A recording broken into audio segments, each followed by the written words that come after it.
All right. Greetings. I guess YouTube. I'll probably upload this to YouTube. Um, yeah, so of course, Chanel Latimer here. Now, I'm sitting here waiting for my daughter to come back home from a junior ROTC um, competition she had for it today.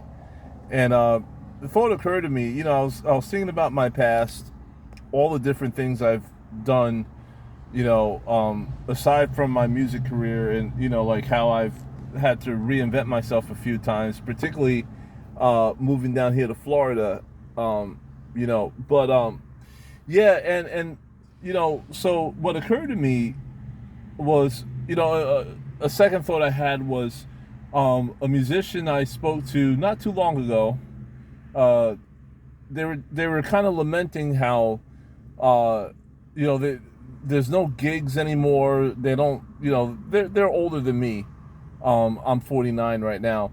They're concerned that they're not going to be able to find something else to do because all they know is music.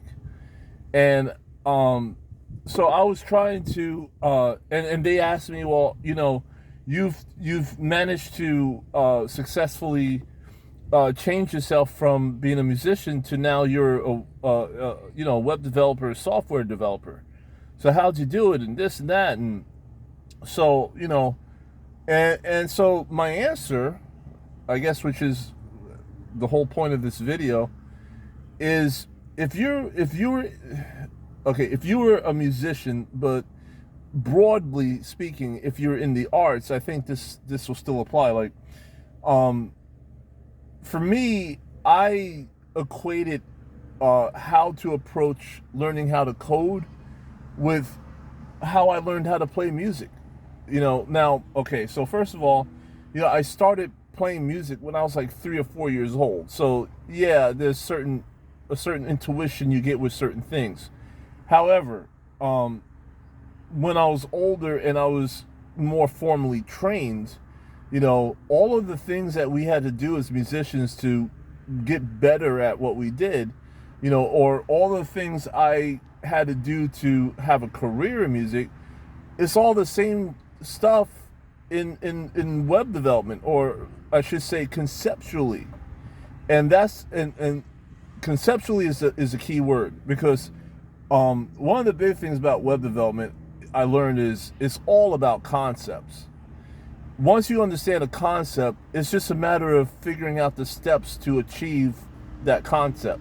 So, um, but that's a little bit of a tangent, but not quite, because, yeah. So I told them, I just looked at coding like music, and there's so many parallels. So, for example, um, as musicians, oftentimes we have to learn songs of different genres. Well, particularly if you're gigging, a lot. Unless you're specifically uh, a classical musician or a jazz musician or whatever, you have to learn songs, like various different songs of different genres. And the thing that got me through, like, okay, so I I started off in a career with as in jazz, and I would eventually morph into all kinds of genres, and I ended up in several cover bands where I would have to, or in a wedding band where I had to learn songs of all kinds of different genres: Latin music, pop music, rock music, blues, funk, So the thing that got me through that is that I have a sound musical foundation.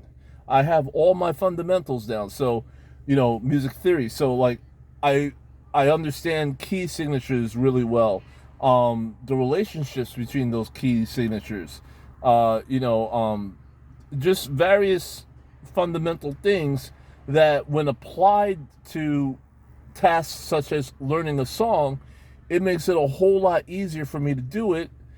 Number one, but number two, like, you know, it's like second nature, because I have the tools I need, to be able to learn things in a efficient way. Um, and so with coding, there's a similar thing going on. Like, there's so many different coding languages. You know, back several years ago, Ruby was popular. It's not now though, but so you have Ruby and Java and JavaScript and PHP and Python and Go and and Elixir, and I mean, there's all these different languages, but they all have the same fundamentals, meaning they all have data structures. They all have they you can use the data structures to help you build algorithms. You know, it's the same kind of thing. There's fundamental things that you can take the concept of, and then once you learn things like arrays and variables and loops and stuff like that, you can apply that to any language. And at that point, the only difference is syntax. Do you put a semicolon here, or do you use a quotation there? That's it. And so I guess the broader point I'm trying to make is that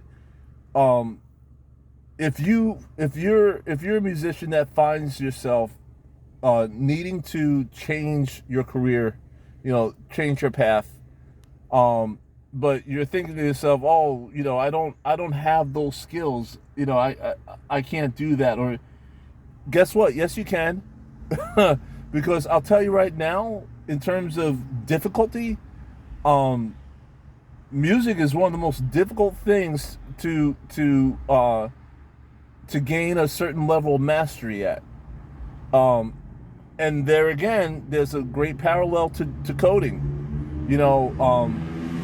It's really one and the same. So, not to mention, wow, that was loud. Not to mention that music is very much like code in the sense that they both involve a lot of math. Coding is discrete math, and the formulas, certain formulas are, everything's mathematically based. Well, guess what? Music is math too. It really is. In fact, I've always told people, I call music math that you hear. So you might find, like, and I know not everyone seeing this might want to learn how to code, but musicians, you might find it actually a lot easier than you thought to learn how to code, simply because you've been doing math for as long as you've been doing music and you just didn't realize it. So anyway, I just wanted to throw that out. I hope that helps someone out there. I've always touted how I feel like part of how I've been able to succeed or thrive, or just be able to carry on despite all these difficulties I'm having lately, especially lately being diagnosed with MS. I've always said that my adaptability is my superpower. I adapt. Well, and that's one way to adapt. Figure out what the skill sets are of what you're doing now, and how that can apply to something else, whatever it may be. You might find that the skill sets you have or have acquired over whatever other thing you've done may translate really well to stuff you didn't realize it would translate to. So anyway, I have talked enough. So with that, I will say, catch you later.